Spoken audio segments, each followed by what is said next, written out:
Hello and welcome to the Habit Coach podcast. I am Ashdin Doctor, your habit coach, and this is part 2 of our conversation with Rakul Preet Singh. Now, she is talking to us about the things that really drive her. What does discipline mean to her? How did she, use these aspects into her life as she entered the entertainment world? Also, she's going to be talking about health, fitness, nutrition, etc. in this episode. However, this is part 2, and if you haven't listened to part 1, go make sure you hear part 1 right now. Enjoy. What are some of the fitness stuff that you enjoy doing that you've experienced? So I love strength training, and I love HIIT also, and then I love yoga as well.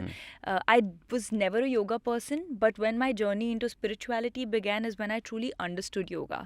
Because I was an adrenaline junkie, I used to always think that yoga is boring, pasina aana chahiye. Correct. But when I understood yoga and when I truly understood how you feel, and it's about the mind, body, soul, and not just sweating out, and it can be tiring if you do it the right way, I started enjoying yoga a lot as well.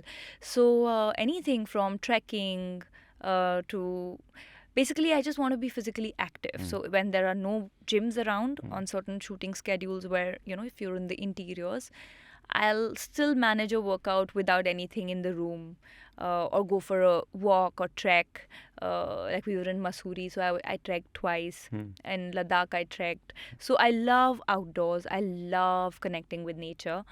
I love water, so I love diving, snorkeling, all of that. So basically being active in these things. Being adventurous, being active. Like I love skydiving. I love scuba diving. I love. So people are everything. listening to this. Right. They want to get into fitness. They want to Right. do something. Yeah. Right? What are 2 tips that you tell them for strength training, for example? What are the 2 aha moments that you had when you started, doing your strength training? You're like, 2 aha moments when I had. So a lot of people feel that strength doesn't burn. You don't lose calories. Like HIIT will burn more calories. Fat burning and all that. Actually, strength training, if done right, and when you really burn your muscle. I remember when I met the right trainer and I started doing it. Even triceps can burn you, and there is this feeling. I'm sure you'll relate that something releases from that muscle.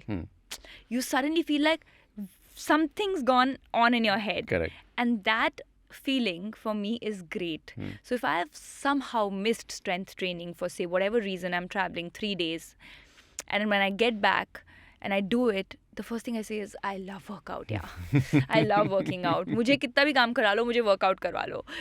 So I think there is some endorphins or whatever releases in your mind, brain, and you feel active. Sweet pain. Sweet pain. I love the sweet pain. I feel if you don't have that pain, then you don't feel like you've worked out. Correct. The soreness is sweet. Yeah. So I've started doing this calisthenic workouts. It's right? amazing. I love it. Calisthenic is amazing again. So you're like doing using your body. 35 kilos on and doing things and all. So Amazing. I trained when the first time I had to go for Miss India. Obviously, at that time, affordability was a question, and I couldn't have afforded the best of the trainers. Correct. But there was this one trainer who was training me, and I had to lose weight for the pageant. And this is 12th standard. No, college. Oh, college. Yeah, final year of college is when I went for Miss India.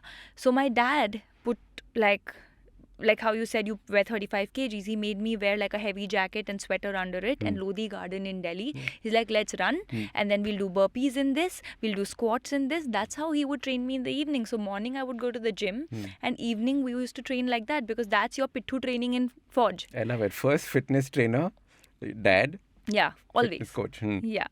So he did his army training. So this is a very interesting thing. Earlier on you couldn't afford the best. Now you can afford the best. Yeah. What is the difference you see between the two? Honestly, if you have a will, you can do it this way or that way. It's just that today, because there are different demands, your body needs. It's not just about losing weight, but it's also about looking, fresh and your skin being good and toned in a specific way because you're for the screen. So it's good that when that knowledge comes from the best, they're aware, they've worked on different people like that. Also, I feel with best comes the knowledge of a lot of people overtrain. Mm. Overtraining is a real problem.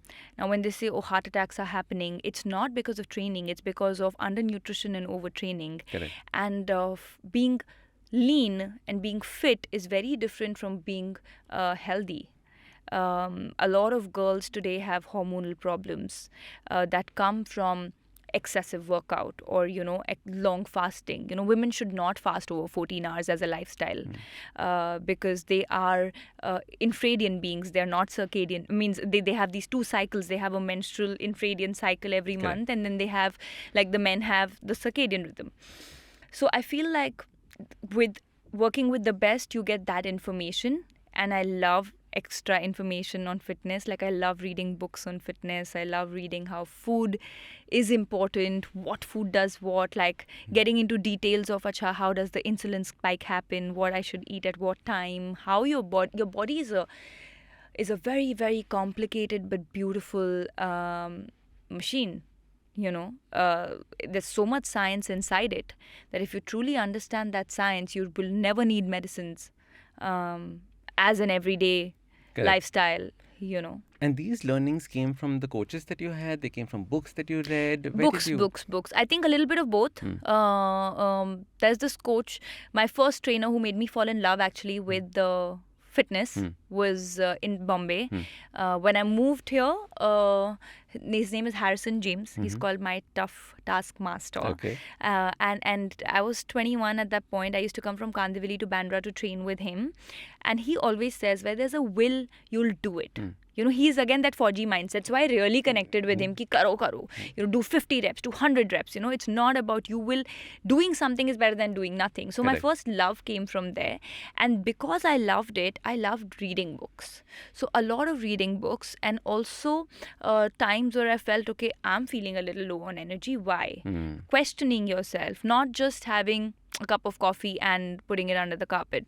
So then I knew, okay, maybe I am not eating the right thing at the right time. Maybe I need to supplement or check my vitamin D levels. So again, self-awareness, reading a lot.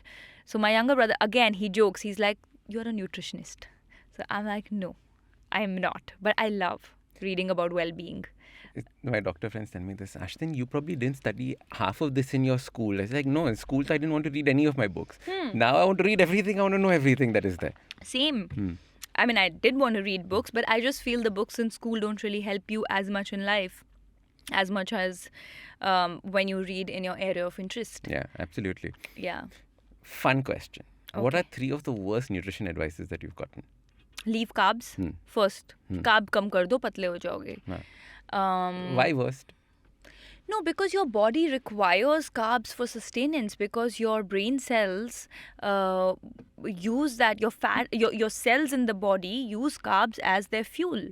So if you are using a different mechanism of acha carbs chhod do, so then body will go into keto, and then you want to fool the body by saying consume fat and break that, and that, and you are going against nature, and anything that goes against nature is not sustainable. So I feel that's the worst advice, because those people do lose weight, but then they bounce back. People don't differentiate between good carbs and bad carbs. You need your sweet potatoes, your white rice, your roti, whatever is regional to you. You don't need burgers, pizzas, fried food. That is bad carbs. Correct. So I think that is one advice. Second, Kurkure bhindi for just joking. very bad, very, very bad. Okay. You can have it if you No, like I'm joking, it. I'm joking. Part of your deep frying conversation. Yeah, deep frying conversation. The second 3 bad worst advice that you had. Worst advice, I was once told, so I'd lost a lot of weight, about 8 kgs for De De Pyar De in 40 days. Because I had to be a That's certain intense, way. yeah. And because I was lean, and then when I was in the south, then they said bahut patli hai, so I was like, okay, theek hai, let me be. So I was a little healthier, not fat but healthier. And then when I signed De De Pyar De, I had to lose weight, and the film was starting, and I signed it. So I was like, do or die, let's do it. And I run my gyms. I have gyms back in Hyderabad. So I was like, I too can lose. So at that point, after that, my body's hormone level went up, down. Correct. It was all over the place. And I didn't know that was going to happen because it had never happened before. So at that point, after about 6 months, 7 months, I met a doctor, and that doctor said that maybe you should, we'll give you hormones, or ye acha, arey, you guys actresses, you don't take care of it. Like very very very demeaning and very depressed, very, very sad. The entire it dejected me, made me feel very bad. And at that point, that advice was कि तुम्हारा कुछ नहीं होगा. Basically, what he was trying to say is, unless you take these medicines like contraceptive pills that they gave estrogen, progesterone to people. And I said no, I am not going to do that. I came back to my house, and I said, in my head I thought, I'm going to correct my blood work healthily. So I sometimes, people may feel offended, but I sometimes feel that alternate healing is very powerful. So the worst advice was to, take medicines or take artificial sort of supplements instead of focusing on lifestyle. On lifestyle. So I turned vegan for about a year. I started meditating over what the problem was, and I did spiritual healing with food at that point. And within a month, I didn't even have to wait for a year. Within a month, my blood work was absolutely normal. And this is because I was aware that your body has healing powers. Okay. Just imagine if there's anybody else, or me 5 years back, I would have listened to the doctor and said ki chalo dawai le lo. So yes. Now you read Louis Hay. You got I read all of that. Yeah, you that. can heal, and I believe that body has a superpower to heal. You can heal anything. You can even heal cancer. Absolutely. Yeah. There's so many case studies that are interesting about this. Very, very important. Again, I follow a lot of these pages on Instagram, which, really about alternate healing. So I've seen that. So this was the second advice of taking these medicines, which I was like, shut up. And I think fasting every day as a lifestyle doesn't work for me. Works for many people. Correct. But I feel that if I'm working long hours and I'm keeping myself away from food, then my thought is only in that food. So it needs to be as per your lifestyle. If you are someone who wakes up early and you're trying to count 16 hours by 1 o'clock, I'm only going to have my first meal at 1, but I'm going to the office before that, then it's wrong. You have to adapt a way of life that works with your profession or the way that your lifestyle is. Correct. In fact, many people get so rigid about fasting, not realizing that fasting is supposed to be adaptive to your lifestyle. Exactly. It's supposed to morph into it. There are people, I have met people, they're like, 1 ghanta aur reh gaya, I'm very, very famished. But I think BP niche aa raha hoga, but they really want to wait stick to that 1 hour, and they don't understand the fundamental behind it, the science behind it. It's not going to help you if this is how your body is feeling. Correct. Understand the messaging. So yeah. So much fear around fasting when I started fasting. This was right. 9-10 years ago, like I was telling you before the interview. And people come and say, Ashdin, don't drive. Don't cross the road. You'll faint. It's dangerous. Because nobody had thought about fasting, right? Yeah. We only thought about fasting at our festivals. And that too, we have Ferrari Chivda and things like that when we do our fasting, in inverted commas. So as a result, people were scared about it. And I'm sitting in my client's office having a full meeting with them, saying that, no, the last thing I ate was, 7 o'clock. Yeah. I'm perfectly fine. So it was that mindset that was around. But Yeah. I'm so happy that at least these aspects are changing in it, and awareness is coming in. Yeah. Yeah. You also have fitness businesses, like you mentioned, that you Yeah, have gyms, etc. Gyms, yeah. Right? So there's this whole, entertainment world, then there is the entrepreneurship world. How are these different, and how are you balancing everything? They're very different. And I think the gyms are now on auto run. It's not like I really need to do anything on a daily basis. But like you, I had totally forgotten when you had asked me that how does the love for fitness, I think it just kept increasing when I started my first gym. Like I said, I only can do something that I really love. And that's when I started my first gym, just as a way कि चलो देखते हैं how does it work. That's when I started reading more stuff, because when you're hiring people, you need to know if they know their job. Yeah. And they're very they're very different, but the gyms don't really require too much of me now, because they've been there since 2015. Fantastic. And the new entrepreneurship that I'm doing right now is actually a sustainable brand, which is called Nubu, which is reusable diapers, Oh, wow. which we've just launched in March. Now, I'm not a mother. I had no idea about the kind of business that this is.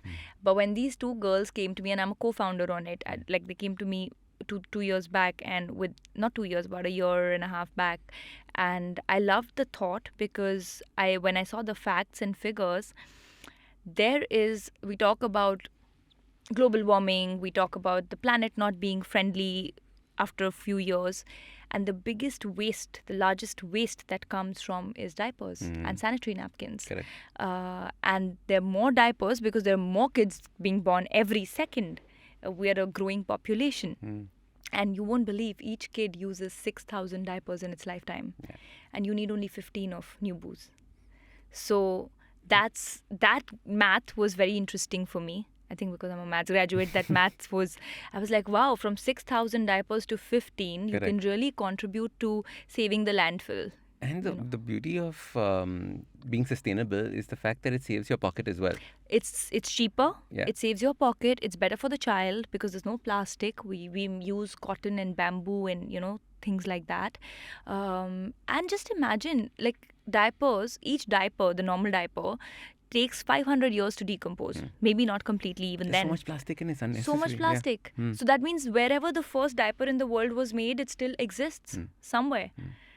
I love that concept. Yeah. The first baby poo is still somewhere. Yeah, it's still somewhere because it takes 500 years and we don't realize it. So I felt that was great, and the change begins from smallest, and smallest are the babies. So let's do this. Lovely. So yeah. So sustainable diapers, going into sustainable sanitary pads as well. We will see because we just launched in March. Technology is similar. Technology is similar. So we want to first grow this because there's just innumerous possibilities with even kids products. So let's see. It's just too soon to speak about and that. When you get into business, right, everything's so different from being an actor, right? You need business models, you need people to guide you on it. How did you create that ecosystem? I think just by having the right people around you and knowing that hire people who know their job, and I may be good at the marketing part of it, but then there are people who know how to curate the product. So I should not be giving an advice in something that I don't know. I think that's very important. It's important to listen. It's important to have and believe in your team and your people. There's also something called Starring You that I'd launched about a year and a half back. And Starring You is like Backstage in the West. Are you aware of Backstage? No, tell me. So Starring You is an app. It's a platform that is like a LinkedIn for the entertainment industry. Oh, okay. So I felt that through my journey, there is no structure of getting into the industry. When you want to apply for a job in a multinational, you go on LinkedIn, you see job opportunities, you apply. But there is nothing for entertainment industry where if someone wants to be an artist, a writer or a hairstylist or a makeup artist or a director, you have to struggle. Yeah. You have to try to find contacts. So we made this app where we have right now about 20,000 people, which are all creative people, and then tied up with a couple of directors and casting agencies. So if they are looking for specific talents, then they can look at that pool. So it's like a LinkedIn it's called Starring You, creating an aim to create like a step towards an easier journey, which I didn't have. Correct. Even though I loved it, but just to have a structure. Yeah, because also we only see the stars. Yeah. We don't see what happens backstage and nobody talks hundreds about of people that are there doing things there. And you should talk about it. There are hundreds of people. There are, on a set, there is a light man without whom film cannot be made. There's a sound recordist. There are lyricists. There are singers, dancers. There are just so many people. So imagine having that pool of people makes it so much more simpler for a casting director to say, hey, I'm looking for a northeastern dancer. So you go and you check the profiles, and so that's what Starring You is. So, okay, so you can find in that specific manner as well. Yes. So there are areas, there are zones, and then there are professions, and then you can filter. It may or may not work for you, but at least there is a pool. Correct. Fascinating. Entrepreneurship, entertainment, fitness, everything. What does your daily schedule look like?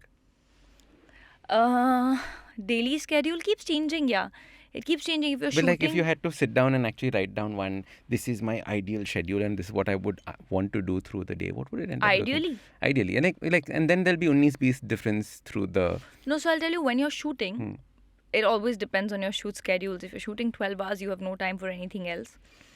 Which is how it is. So at that point, you wake up at 5:30, depending on shoot time. I finish my workout before shoot. I have to do it. Otherwise, I'm a very... You're a morning workout person. Yeah, 100%. And first thing in the morning. First thing in the morning. And I have to work out before I go. Otherwise, I'm very grumpy. What are your pre-workout habits? Ghee coffee. So I wake up, I have like 2 glasses of warm water and then a teaspoon of ghee in my black coffee. And that's my pre-workout. Sometimes if I've finished early dinner, then I have a date or some nuts or something, depends on what I'm training. Do you have a music or song to psych you up or anything like that you have to follow in? I psych people up. I'm a psych. I psych people out like that. I psych people out like that. So really, like sometimes it's okay, like we have to train one day, huh? Let's come. We'll go and train together. It'll be fun. It'll be fun. So so then I finish my workout and then go to shoot. And when ideally what I would love is that the shoot finishes by 6 o'clock. Right. You know, That's and then not going to happen. That used to happen in the South. Oh, really? They have a call sheet of 9 to 6.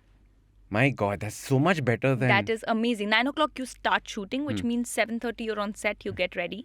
Which means you can work out 5:30 to 6:30, reach the set, wrap your shoot at 6, and you have the evening 3-4 hours to get back to who you are. Correct. And which is why I think a lot of my discipline remains, and a lot of my me time that I started understanding or spending time with friends or, creating that disconnect as a habit happened from there, because my conditioning happened there. And I remember when I was shooting for my first film here, not first, like Ayari, when I was shooting for, I remember asking Sid, I was like, backup kyun nahi ho raha hai? He said, what do you mean? I said, 9 baj gaye. So he said, yeah, but scene khatam hoga na. So I said, oh, so it's like dependent on have we finished today's job. It's not man hours that you work on. So, and it's generally a 9 to 9 shift here, but they come at 9. Right. So actually you're putting the same amount of hours because you'll only start rolling by 11. But I feel I'm more productive in the first half of the day. Correct. After 6 o'clock, like your melatonin goes up, mine also, like I'm like, okay, now it's chill time. So ideally I would want to shoot, wrap by 6, have an early dinner, watch something, chill with my friends, do something fun for that 2 hours to disconnect. 10:30 ideally. 10:30. 11 I should knock out. And so that's when I It can wake up happens, at or 5. then you don't do a Netflix binge or No, something I like can't that? watch at night. Huh. I can't watch at night. I have to watch in the day. I have no attention span after 10 o'clock. But Netflix, you don't need attention span, no? No, I still need. Huh. It's consuming me, na. I don't want to be consumed after that. The only thing I can do after 10 o'clock is chill. I love this point. I'm going to make a podcast on this. I'm stealing it. Yeah. Netflix is consuming me. I'm not consuming Netflix. Yeah, I mean, it's still like there is, and also I'm a very strong believer of not being on your phone or watching something right before bed, because it affects your sleep pattern. Right. And sleep is very important. I don't want to Affect it with I don't your keep my TV in my bedroom. I've never kept it. dim lights, all of those things that... Yeah. I mean, dim lights, matlab, it's full blackout when I sleep. But I just don't watch... There's no TV in my bedroom. And there never will be. On set, there's so much of waiting that happens, right? Right. What do you do in that time? Have fun. So you're not like... you're not making business plans. You're not doing Excel sheets. You're not No. So I have a team for that. Huh. I don't do all that myself. I only come in at when you're stuck at a certain point when you're or you want advice, and then my dad is a huge help when it comes to that, so first it goes there and then it comes to me. So it's not my primary business. It is my, it is something I do, but that's something only when there's an SOS I come in, or when there's advice on marketing, or this is how I think you should do, or sell the product. But in between, see, if it's a very difficult scene, if it's something that consumes you, then you're with the scene. Yeah. But if it's a chill day, then that's when I watch a lot of Netflix. That's when I have my iPad with me and I keep Just watching. Keep watching at that point. Yeah, because then you can sort of just spend time, or I read. Yeah. So you can read at that point. Yeah. All my friends tell me what should I watch next only when they're shooting, because that's when they've seen most of the Yeah, stuff. because there's wait timing, and I have no problem with waiting. So Waiting it's is okay. fine. Yeah, I mean, I've given you those 12 hours. You want me to wait or shoot? It's on you. Love it. Yeah. Last question. What are some of the habits that you're currently working on, aspiring to create? What are the things that you are focusing on? I want to reduce. I don't want to create any more habit. I think the problem is that I'm so much of a timetable that it's sometimes a problem when people around you are not. For me, Right. I do not like if time is wasted. I do not like if somebody has said, "Acha, 8 o'clock," and then they're dilly dallying and uska 10 baj gaye. It creates uneasiness in me. Not anger, uneasiness. I want to calm that down. So I don't want to create another habit. In fact, I keep a schedule for holidays also. कि ये करेंगे. So I want to just learn how to have a lazy day. So, Maybe I want to keep learn telling- how to have a lazy day. I think that's a fantastic one, right? How to switch off and have a lazy day. I switch off. Huh. But just when you know that you have not gotten out of your Unplanned bed, day. unplanned day. I cannot have an unplanned day. कि जिंदगी चल रही है, मुझे चलानी है. It cannot. Life is not happening to you. You make life happen. You always feel like you're missing something, right? No, it's not FOMO. Again, there is so No, much to not FOMO do. and like missing. FOMO is when other people are doing something that you're missing. Yeah. out. Like, I should be doing something. Abhi kya karu? It's No, restlessness. because it's not restlessness also. It's because there's so much to do in life. So I'm coming from a place not saying that I don't know what to, like I'm restless. It's not that I'm restless. It's just that I want to do so much. And there is only that much time. Right. I want to, like I said, like I love playing golf. Now golf takes 4-5 hours. So on a free day, then I'm like, acha, if I'm not shooting, let me go at 5 a.m. and play golf. So then I'm done by 10, and then I can do my other things. There's so much to read. There's so much. So I in my head, I don't have to write it down or plan It's it. all In my structured. head, I just know ki, acha, tomorrow if I'm not shooting, I'm going to do this at this time and this, because I want to optimize it. And I think that comes from the desire of being better, because you never know it all. Correct. And I think it just comes from that desire of being better, not being restless. It's a lovely quest. Improvement. Yeah. Like in fact, we were just discussing this for a theme for the podcast, which is Right. now evolution. Right. Right. When we started off, we were talking about habits and stuff like this. But like you're saying, the idea is being better and better. Yeah. The quest is evolution. Yes. How is that evolution taking place in my Correct. life? Now, when you have the habits, what more can I do with it?